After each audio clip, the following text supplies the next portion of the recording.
And you've said Shorooq wants to be the Blackstone of the Middle East. So what does that look like in practice? And what would you say is the biggest gap today in the region when it comes to private capital?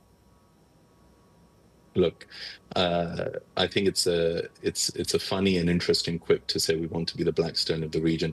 Fundamentally, we want to be the Shorooq for the world, right? And that means being a multi-dimensional investor. Now, beyond the words, essentially what that means is that we want to use technology and investing in technology as a foundation for new investments in different asset classes. Already, we've shown that by going beyond just venture capital into private credit. Today, we are on our second private credit fund and the main player when it comes to providing asset-backed lending to technology companies, especially at the growth stage. And we're going to soon be doing the same in private equity and real estate. And so the goal really is to be a global strategy with a multi-dimensional approach to different asset classes in private markets. And you've also said that Saudi is central to the firm's strategy right now as well. Why is that? Well, look, historically, we've seen some sizable disruptions to different regions around the world happen when an economy the size of Saudi and others opens up. We saw this with regards to China and others in Asia. We've seen this with regards to India and South Asia. Saudi Arabia is on that same level in terms of the quantum of impact it can have across the Middle East. And we've been seeing that over the last few years. And we'll see a lot more of it in the coming years as well.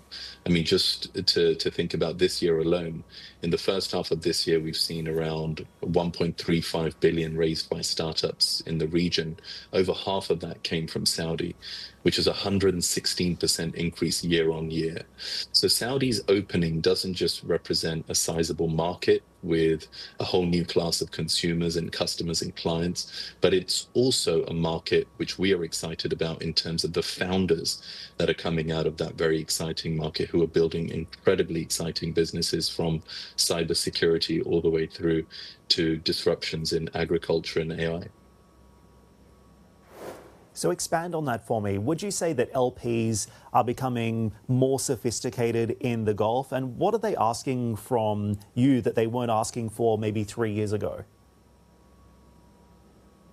So I think LPs have been becoming a lot more sophisticated for a while now. Now, of course, I think the last couple of years have proven to be an inflection point for our LPs. And let's be even more specific, Dan. I'm talking specifically about family offices and sovereign wealth funds, who are now a lot more accustomed to thinking about the risk involved in the kind of asset classes that we invest in, which is essentially venture capital, private credit, private equity. That understanding of how to deploy risk capital, the kinds of returns it brings, and the understanding of early stage businesses is far more sophisticated than it's been before. An example is the very business that we're here to talk about today, which is Club. We have Mubadala on the cap table there. Mubadala is, of course, one of our LPs, and the depth with which they're now beginning to understand growth companies, technology companies that can be global players from the region is just something that we didn't see a few years ago. And what that will mean for our ecosystem is that we'll see a lot more collaboration between sovereign entities and fund managers such as ourselves. And we'll see a lot more involvement from sovereign wealth entities into growth rounds, into companies that are really going for moonshot ideas from here.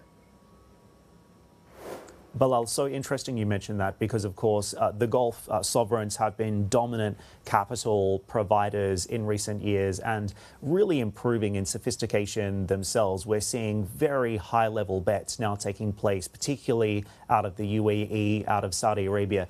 On that point, let me ask you about the competition taking place within this space as well. And would you say that the capital pools in the UAE and Saudi Arabia are complementing each other, or are they competing, particularly when it comes to investing in early stage or even mid-stage startups right now and new ventures to drive growth in these economies? Where is the competition or the collab? Is it more competition or is it more collaboration at this point? Well, look, Dan, let me push back a bit on the dichotomy. I actually think it's competitive, but it's competitive from a collaborative standpoint, right? What do I mean by that? We are in companies on the cap table of companies where those founders are pitching sovereign entities in the UAE and Saudi, and the sovereign entities in both those countries, and to be fair, across the Gulf, because we have other pretty sophisticated sovereign entities in around the region who want to see each other on the cap table because it's a marker of credibility and it's a marker of making the right bets. We also see that at the fund level. We at Shorooq, we're backed by sovereign wealth funds across the region in Saudi Arabia and in the UAE. They are incredibly demanding of us across the board. And we have them in the room together. We have them in meetings together. We have them at our AGMs together. And they strengthen us as fund managers, and they also strengthen each other in terms of understanding the market. So I think it's competitive, but it comes from a position of collaboration, but also a position of credibility. Okay, so let's spin it forward, Bilal. You're in Lisbon right now. I hope you're on vacation, but I assume you're also doing some work. What's the next big bet that you're working on right now? What's occupying most of your brain capacity at the moment? So it's a boring but exciting answer, Dan, which is AI.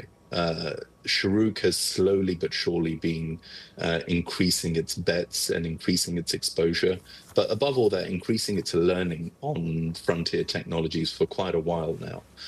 We're investors in AI companies in Egypt, in Saudi Arabia. In fact, we led the largest AI Series A in Saudi Arabia just 12 months ago in Intel Matics. We're investors in AI companies in Korea, in the UAE. Across our core markets, we've been following and making investments at an early stage in this space for a while now.